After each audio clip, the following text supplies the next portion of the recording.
So first of all, appreciate everybody being here, especially the people that are here in person. Really appreciate you guys covering Penn State football. Couple of things. I think the first thing I wanted to say is, and I think you guys know this, but we have 14 players that we recruited that have come early, and this is the first time we've done this. They're basically here taking everything in, not really contributing a whole lot, but just sitting in meetings, watching practice. We talked about it with the leadership council ahead of time, and they were in support of it. And those guys have done a really good job being respectful of the veterans and the program and not creating a distraction, which was a long conversation ahead of time. But that's been really good. The only negative, and the reason I bring it up, is we got a couple guys from Florida who have never seen snow before, ever in their life. And I'm telling them, like we got significant snow right now. And I'm saying, like, we haven't had snow like this in 2 years. Like, I struggled getting to work this morning, and I never struggle driving in the snow. But they're looking at me like, sure, Franklin, like the recruiting speech, like we don't get a whole lot of snow.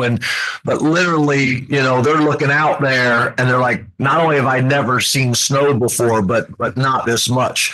But it's been really cool having these guys here. I think it's been a positive. I think it'll really pay dividends for us and for them down the road, just learning our culture, how we operate.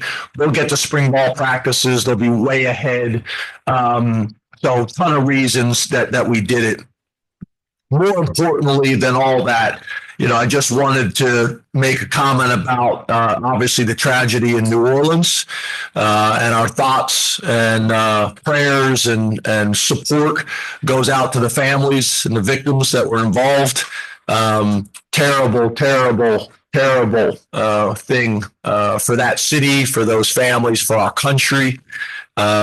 It's sad in so many ways,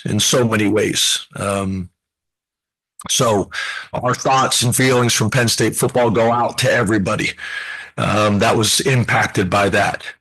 I want to take a minute of a pause right there because you hate to just jump into the next topic after that. But we're expecting a large crowd in Miami. I thought last week, especially under the circumstances, like I don't think people understand when you're playing SMU at home and you're filling up 107,000 seat stadium with pretty much all of your own fans.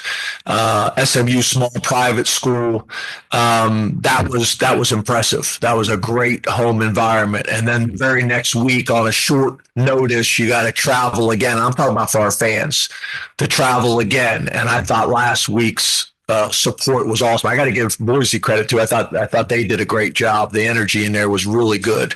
But here we are again, and this is the challenge of the playoffs. But our fans have been great. Our fans are special. We recognize that, and we're expecting a huge crowd in Miami. And I challenge everybody to wear white and white out energy. We want that place rocking.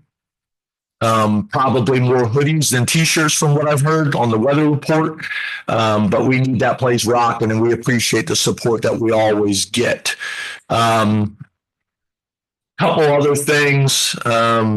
Couple other things that I did want to cover with you guys. We did not submit, and I want to say this to you guys because it affects your job. We did not submit the availability report in the Boise game. And the reason why, and again, I know that impacts you guys doing your job, but the reason why is the college football playoff. It's not a requirement. And what happened the week before is SMU did not do one, and we did. So until this is a consistent mandate across college football, it doesn't make a whole lot of sense for us to do one when they're not. So just so you guys know, I want you to understand that was the reason behind that. So kind of getting into this game, Notre Dame, Marcus Freeman, have known and followed Marcus for a long time. I think you guys know Jared Parker. Jared was on the staff there. Jared was with us. Jared and Marcus are really good friends. heard a ton of good things about Marcus, from Jared. Watched his career for a while, obviously, being promoted there and getting a job like Notre Dame, and has done a great job, has really run with it. I think in a lot of ways they're built similar to us. You look at their turnover ratio numbers, you look at their explosive play, defense in terms of defending and limiting explosive plays. You look at the middle eight. They're built in a lot of ways that I think we are, in terms of emphasizing the statistics that matter. And they do a great job of not beating themselves, which I think is a really important thing in college football. It starts with that, and then you kind of go from there and play to your strengths and things like that. But I think they do a really good job of those things. Obviously, the quarterback's production jumps out at you. Total production has impacted the game, specifically as a runner and a big-bodied guy, but also can make plays in the passing game. Their running backs, we think, are legit. They got a massive offensive line. Defensively, when you talk about them on the defensive side of the ball, Al Golden, who's one of us, he's a Penn Stater. I've known Al for a long time, been a head coach, been in the NFL. He's doing a great job with their defense. Again, very sound, very aggressive, very disruptive. I think they're, do a really good job on the back half as well. His blitz packages are challenging. A lot of stuff I think that he's done over his career as a defensive coordinator, but also time in the NFL in terms of attacking the quarterback. They do a really good job. And then obviously Coach Denbrock on the offensive side of the ball has also done a really good job of playing to their strengths. Running the ball, quarterback run game, and then keeping you honest with the passing game. And then I know last week, I think it's Biaggi. I hope I'm pronouncing that correct, the special teams coordinator. I know he got a lot of love during the game and on social media, but you really look at it, they've done it all year long on special teams, one of the better special teams units in the country. So this is a well-rounded team. Obviously, you don't get to this point of the season without being good in all three phases. So far, got a ton of respect for what we've seen on film and what we've studied, and we got a lot of work to do. So excited about the opportunity and open it up to questions. Let's go to Rich Garcella on Zoom, followed by Johnny McGonigal. Hey, Rich. Good afternoon, James. How are you? We don't have no volume on Rich. See his handsome face, but can't hear you, Rich. Can you hear me now? Yes, can hear you now. There you are. Okay. Good afternoon. How are you? Good. You? Good. Fine. Great. Hey, what kind of inspiration and impact do you think you and Marcus Freeman can have on younger Black coaches by representing them in this game? It's interesting that you asked that question. I remember, and I wanted to kind of go back and jot down some notes, but to me, it just kind of makes me think of when Tony Dungy and Lovie Smith played in Super Bowl 41 in 2007. That was the first Super Bowl featuring a Black head coach at all, let alone two. Obviously Dungy became the first Black coach to win a Super Bowl, which was significant. I remember thinking that as a coach, how significant that was, in the profession, and how significant that was for young coaches coming up in the profession to see those guys in that role. I also remember, I was the offensive coordinator at Kansas State at the time, and working for an African-American coach in Ron Prince. And then I also remember at that time, there was a lot of conversations about, will this impact the profession? Will this impact opportunities, for guys, earned opportunities for guys? And at that time, there was 6 coaches, African-American coaches out of 127 schools at that time, 127 schools.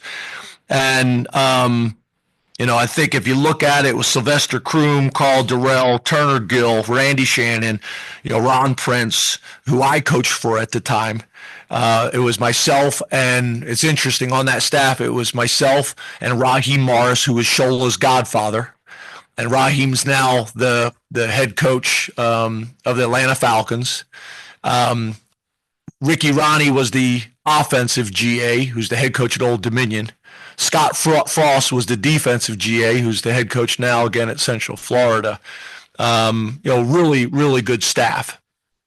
And then I don't know if I mentioned Tyrone Willingham was the other one. And there was conversations about how will this impact.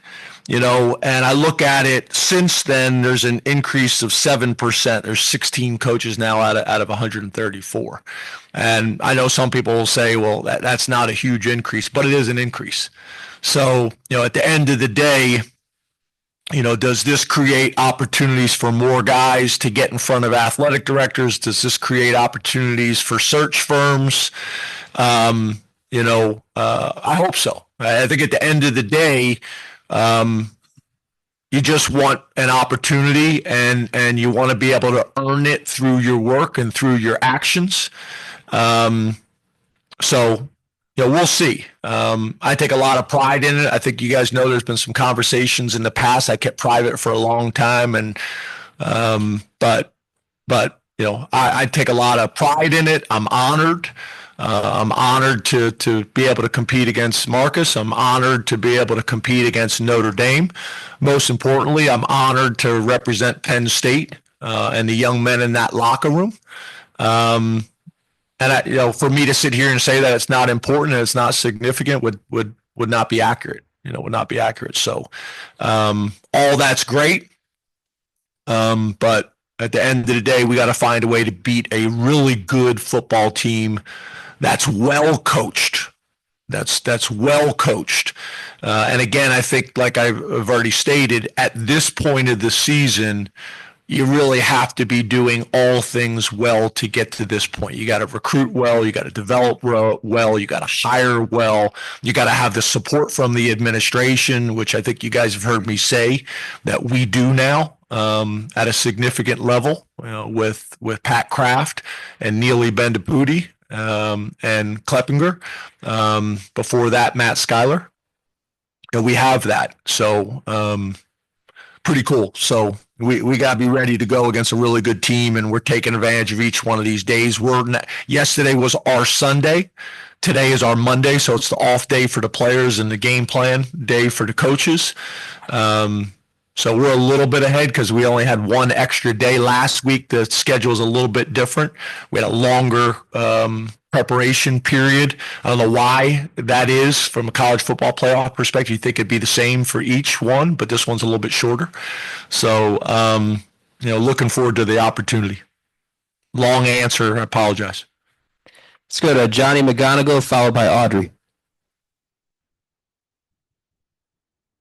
Johnny?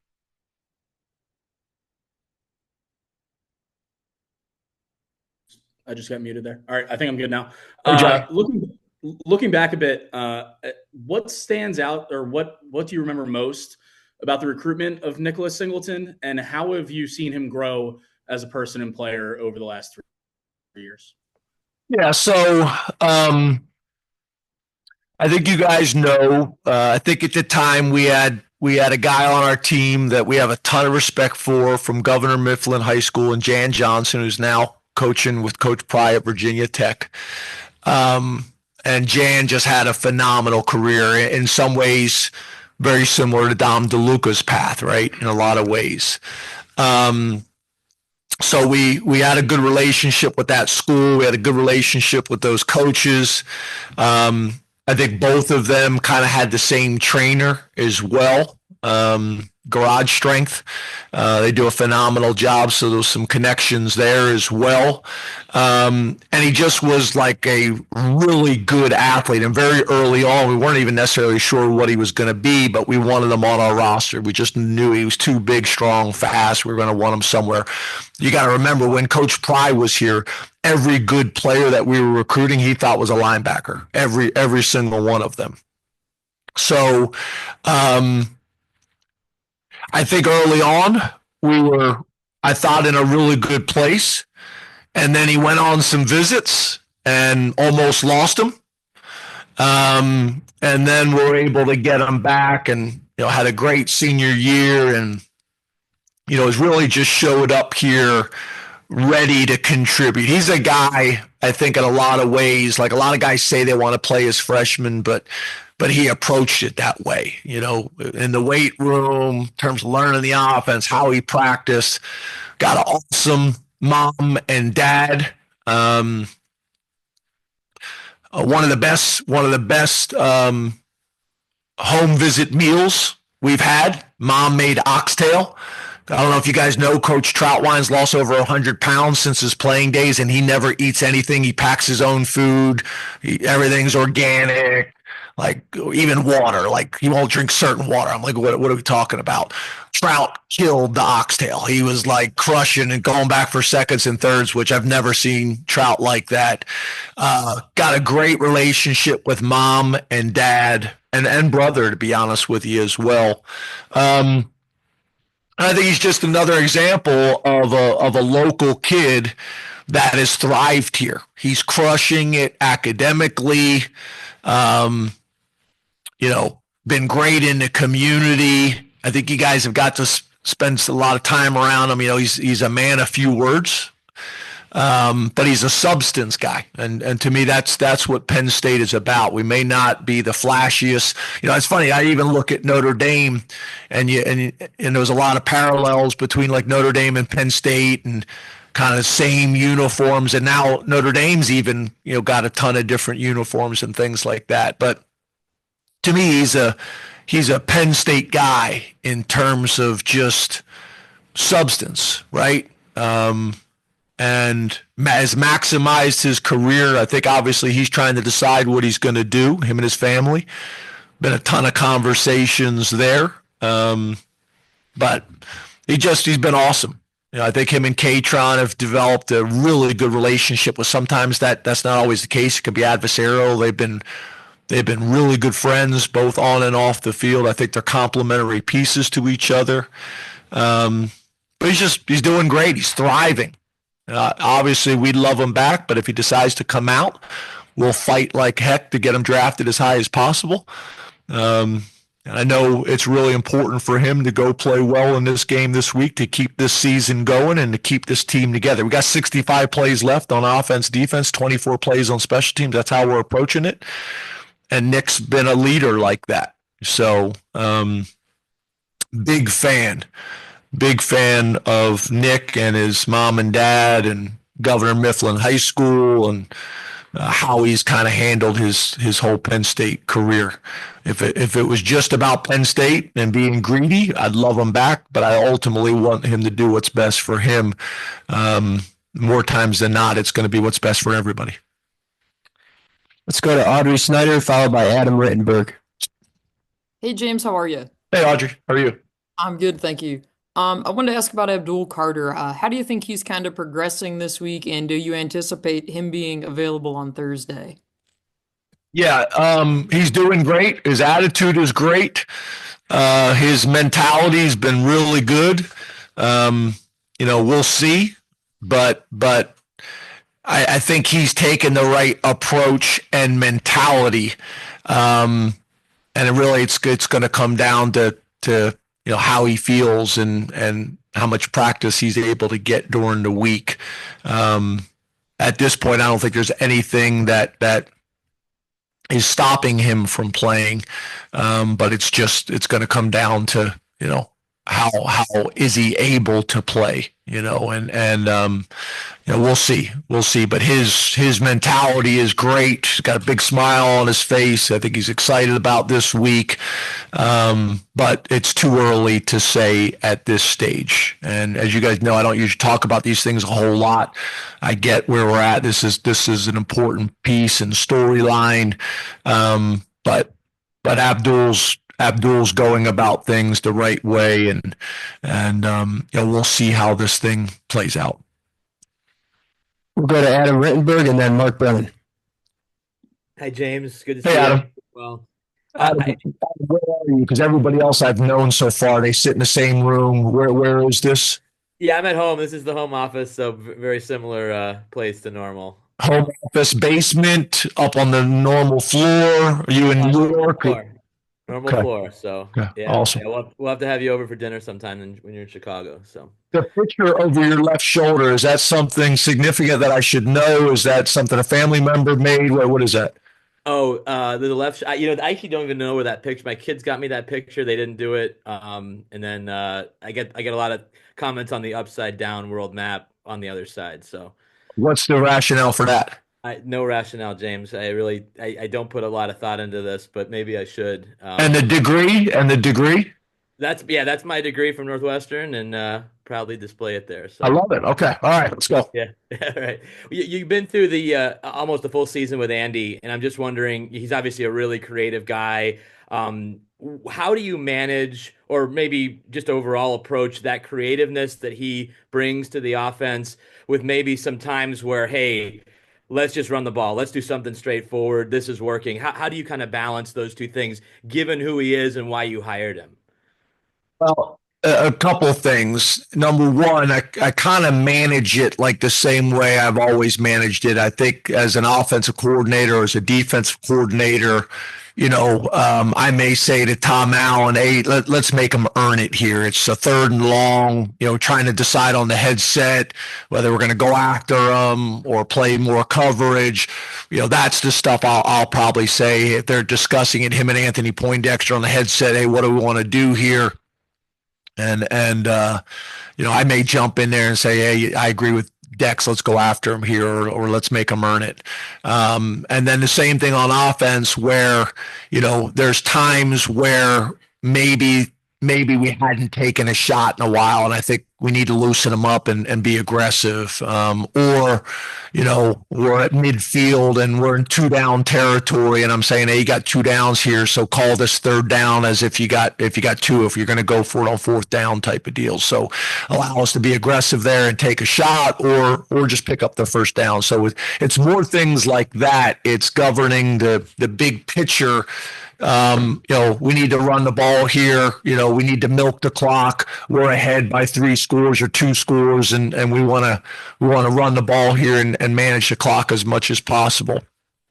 It's interesting, the creativity we want, and that's a big reason why he's here. The explosive plays, which are typically tied to the creative plays. It's funny though,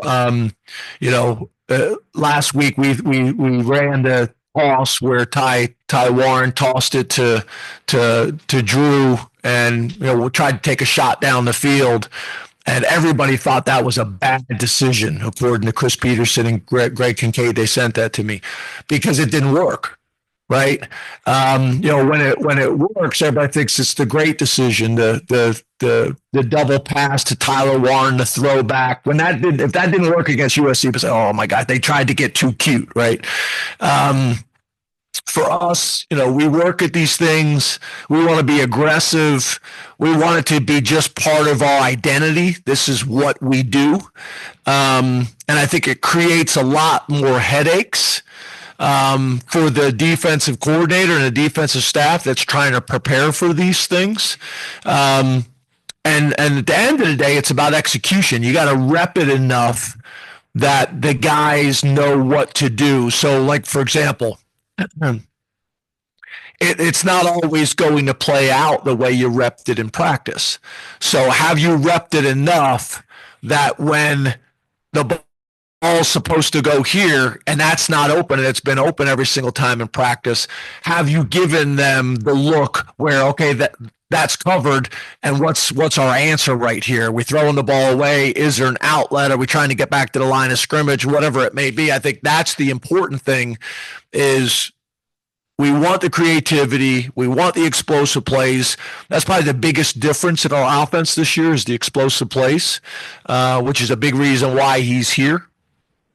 But those are also tied to the creativity, and also all the things that you got to try to prepare for during a week, right?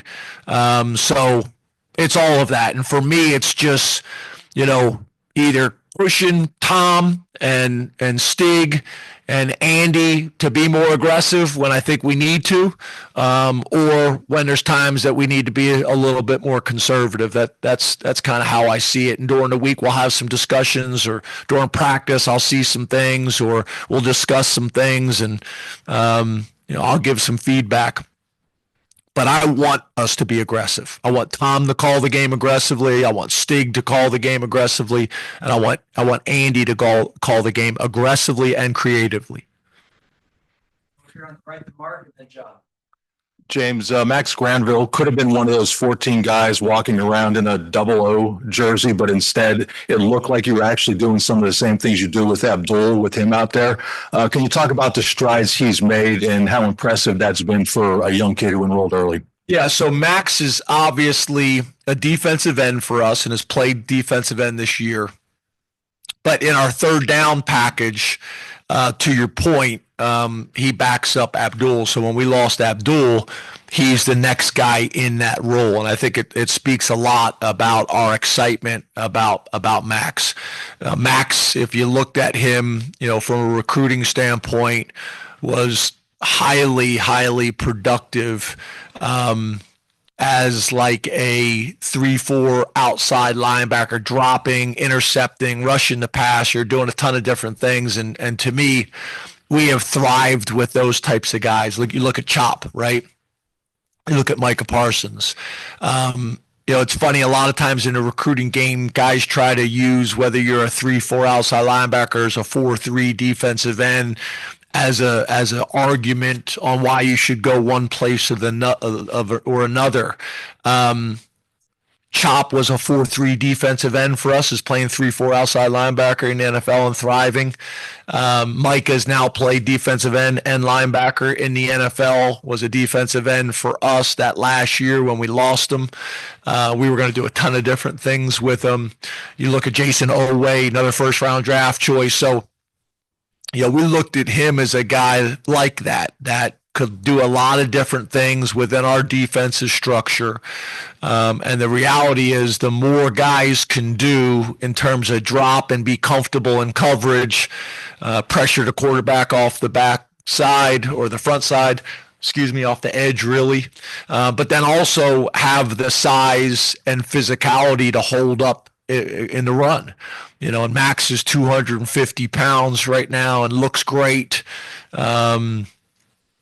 So he's another one of those guys. I think, Harvey's another one of these young guys that we're excited about as well. Malachi, we got a bunch of them. We continue to recruit them because they're just so valuable, that can impact the game and cause headaches for defensive coordinators, quarterbacks, and offensive tackles. So, we were able to play him a significant amount this year, but still save his red shirt.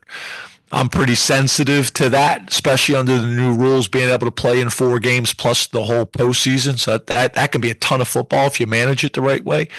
And I think we did. There's some guys that we look back at that are 4th and 5th year seniors right now that maybe their freshman year played 2 reps in 2 or 3 games that burned their red shirt. We just want to make sure that we're managing that correctly. They all think they want to play as true freshmen, and then some of them, they get to the end of the year and they're like, well, I kind of wish I didn't based on how the reps played out, but you just never know with injuries and things like that. Let's go to John and then Bob. Hey, John. Hey, James, how are you? Good. So you talked a lot about the aggressiveness when it comes to 4th downs and when it comes to play calling. When did that change and become a priority for you, and what spurred that change?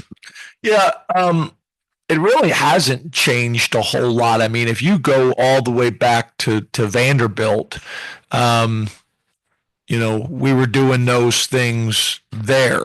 I think some years you maybe do it more than others because maybe you're better at running the ball, you're better at short yardage situations, you're better on the offensive line.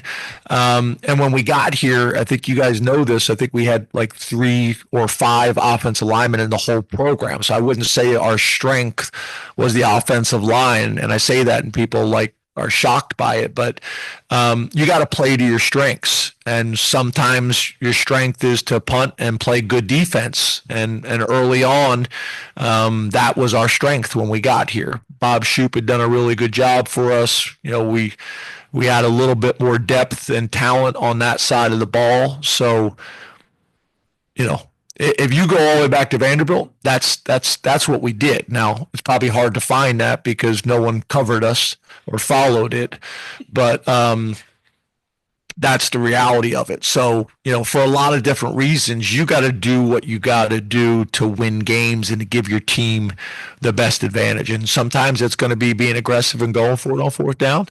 And some years it's going to be punting based on how your team is built, how your team is constructed, what your strengths are, what your weaknesses are. But in terms of, our DNA and my DNA, we'd like to be aggressive. And historically, I think, again, if you just look at the numbers, it may or may not say that. But again, that may be because there was a couple years where I didn't feel like that was in our best interest based on what our strength was, who our strength was. Bob in the top. Hey, James. Hey, Bob. How are you? Good. How are you? I'm good. I was at the explosion earlier today. That was pretty cool to see. I don't know if you caught that, but it was pretty nice. The explosion. Is that how it's described? Detonation. Yeah. The felling.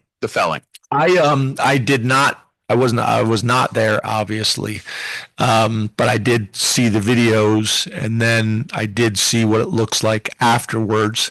I also saw, Greg showed me. Tom Dienhart said, "Well, thank God, because it was the worst press box in the Big Ten." Whether you agree with that or not, I'm not sure, but we were fighting to be in the argument, right? So I think it's a great thing. Obviously, Pat's done a really good job, when it comes to facilities and moving the needle, not just for football. I was over at the East Area locker room for the other sports. That came out phenomenal. I don't know if you guys have seen that. Came out great.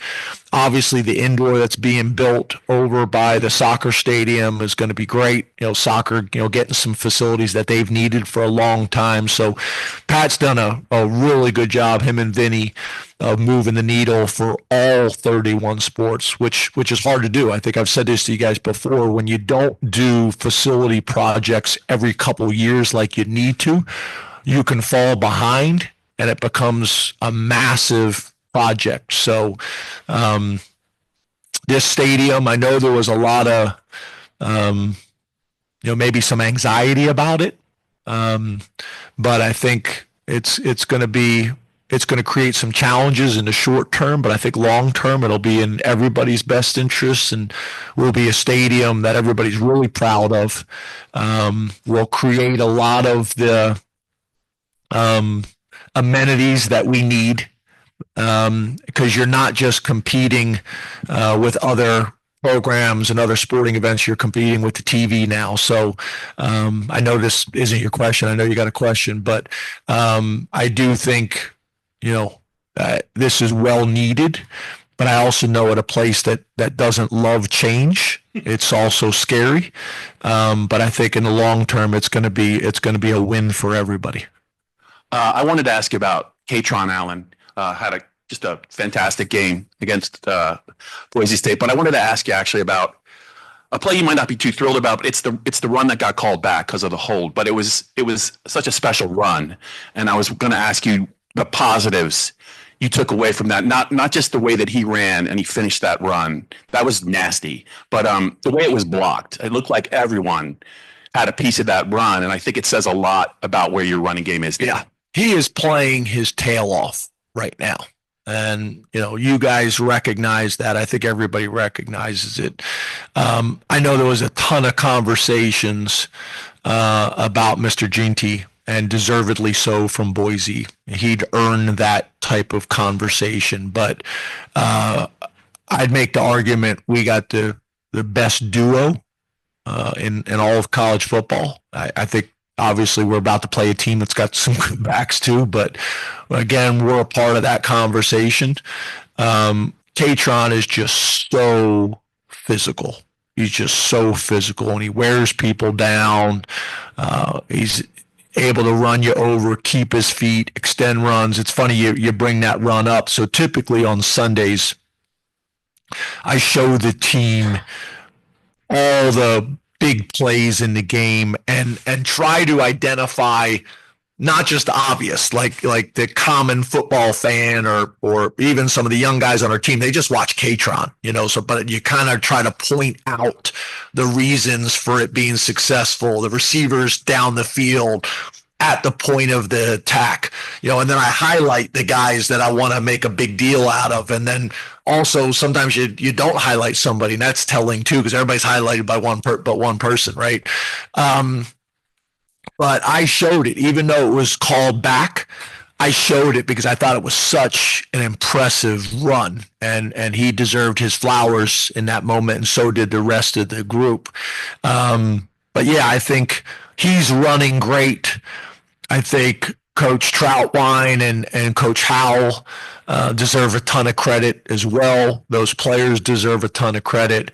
Andy obviously deserves a ton of credit, but a lot of people are spending time talking about Andy and Trout and Ty and the rest of those guys on that offensive line are just playing so well and so consistent and physical. And like we've talked about, run game travels. And at this point of the season, being able to run the ball, but then also you turn the tape on and you got Omari Evans running over your head and Ty Howell coming down with contested catches. I mean, Ty Howell, not Ty Howell. Ty Warren coming down with contested catches and making big plays. That's challenging. And Drew extending plays with his feet and also picking up first downs with his feet as well. I think the development of our wide receiver room is something that I don't think has been talked about enough. That is turned into a strength. And I know there was a ton of conversations coming into the year. You look at the year that Trey has had. We have felt like Trey's been able to have those years the last couple of years, but he's had injuries. Omari really coming on and playing to his superpower. Liam, Julian, you think about those catches Julian had against USC. We're not here without those, and I get it. They're not gaudy numbers, but you watch how Julian's blocking. Where are the explosive plays coming from? The receivers owning all of the responsibilities of being true wide receivers. And, some of these guys may have gaudy numbers in terms of catching, but their run game blocking and things like that is disgusting. And the NFL people watch that and they see that. So real football people know what to look for. And I think Marcus Hagans and those wide receivers in that room have done a really good job of making plays at critical times, being explosive. I think they are getting better. Omari's play on the sideline, I thought was a big time play last week. So I just think, that's been probably, there hasn't been enough stories written, in my opinion, about that, because there sure was enough articles written about the opposite. And they have been a huge part of our season and our development. And again, at a time in college football and in society where maybe that's hard to do, in terms of every receiver wants 80 catches and 1,000 yards, but those guys are a big reason that we've won the games we've won, and that we're where we're at this point of the season. Because if you don't have it, those two running backs aren't getting the yards that they have because people are loading the box up. The fact that we've been able to get the ball down the field vertically to receivers and tight ends has had a huge impact on our running game as well. James, hello. Right. Hey, sorry. I'll do my part here, ask about a receiver. Yeah. Back in August, you told us that you felt like Omari Evans had a real chance by the end of the season to change the way people are talking about him, viewing him. How important has his vertical presence been for this team, especially of late? And what's next for him in his development? Because it still feels like there's room to fill out there at a position that remains relatively new for him. Yeah, you got to remember, Omari was a high school quarterback with a superpower, could run, came to camp and ran, back to the combine with Deion Sanders and Troy Apke, and safety gets up from Penn State and runs 4.3, and Dion goes, "Who's this guy? This guy's fast." Like Omari has a superpower, but he's starting to really learn and embrace all the other things that go with it. I mean, if he comes down, he made a great catch on that one down the sideline, and then when he hit the ground, wasn't able to finish it. But that play still scares people when you see it on tape, right? And he's gonna make those plays. So I'm proud of him. He is blocking. He's being physical. He's making plays vertically down the field. And I think we're using him in the right way. And as he continues to make plays and his confidence is soaring right now, then you're going to see the other plays like the play out on the sideline where he jumped up and snatched it over the guy and then went down the sideline. The scary part is I don't think Omari's anywhere close to where he can be. I think as we continue to play this year, he's going to just keep getting better. I feel the same way about Trey. I feel the same way about Liam and a bunch of the other young wide receivers in that room.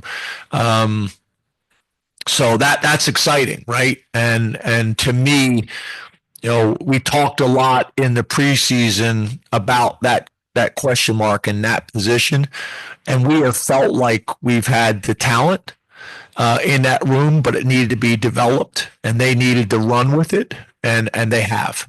I also will give Julian credit because I do think coming into that room, he has brought some maturity into that room. He's brought competition into that room. Sometimes you're going into the transfer portal to fill a hole. Sometimes you're also going into the transfer portal to create more competition, to bring out some of the confidence and the personality and the competitiveness in the room that you need, and you got to embrace that. And I think Julian's done that in that way as well. He's brought, his work ethic is second to none, and I think that has showed up as well, and I think it's helped the room.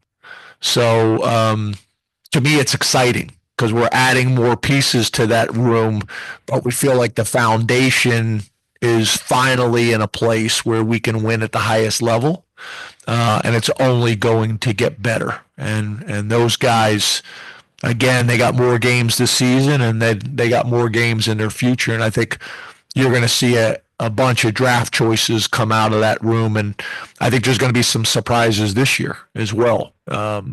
So I think that's probably something that has not been talked about enough, is the development and the growth of our wide receiver room. And that's a credit to those kids, and that's a credit to the coaches.